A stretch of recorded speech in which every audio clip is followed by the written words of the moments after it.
Hi, my name is Jack Shang. I'm with Team 3, and today I'm discussing the categorical predictors we chose and the numerical predictors we chose, and how we use Tableau to create the tables and explain why we chose them. So starting off, we used normality assumption and normality testing to fail a number of subcategories, and we used created box whisker plots for all the categorical variables from male to female all the way to transportation. And after that, we settled with male and female as our categorical variables, with the male being the high predictor for the response variable weight, and females being the low categorical predictor for weight. We just based off of it, choosing based off the box and whisker, when you can see the 190 being clearly larger than the 165 on the outside of the interquartile range for the females. The reasons we chose the numerical variables that we did were based off of correlation. So you can see that age, height, and weight were strong variables for our response variable of weight, while footwear and tattoos were moderate to weak correlators. And with that information in mind, we jumped to the Tableau and the graphs that we created. So off of this first one, I just wanted to show the reasons why the male to female and the female to male categories were failed. They did not pass the normality assumption, and they're also too small to count. So starting with our data, we just ran with male and female. And this graph shows the difference between the average weight of a male and the average weight of a female. You can see that they're statistically different.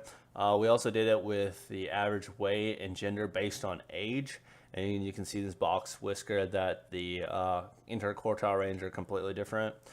We also broke it down by gender and high school. And so it's kind of interesting because in our module we ran and we saw that the confidence interval, that the high range of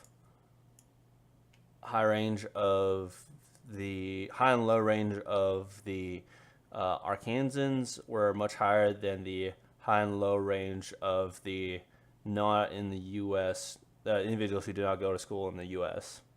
So that's why we created this group. And you can also see that the male and female, while they're different, they're also much higher than the individuals who aren't from the U.S. We kind of made this based on footwear, but it wasn't a great chart because obviously everyone wears shoes, so you can't really use that as a variable. I made this graph to show you based on ring size, and I thought it was kind of interesting because the weight and the ring size were correlated directly, and you can see that from here that the larger the circle, the larger the ring size. Also, interestingly, the larger the weight of the aggregate individual. It's the same with the male and female. They're both directly correlated with ring size and weight. And here we did a chart based on the size of the weight of the individual and then the number of tattoos they have, with the darker the square being the heavier the individual. So starting off, the lowest weight of the individual is 110. It goes all the way up to 407 with 12 tattoos. It's also not a great tester because you can't really say that because you're heavier, you're going to have more tattoos.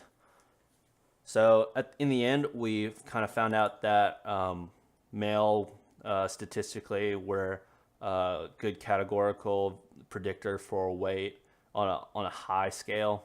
So there was a good categorical predictor for high weight, and the females were a good low predictor of weight based on the statistics and all our findings. So thank you for your time. I appreciate it, and have a wonderful day.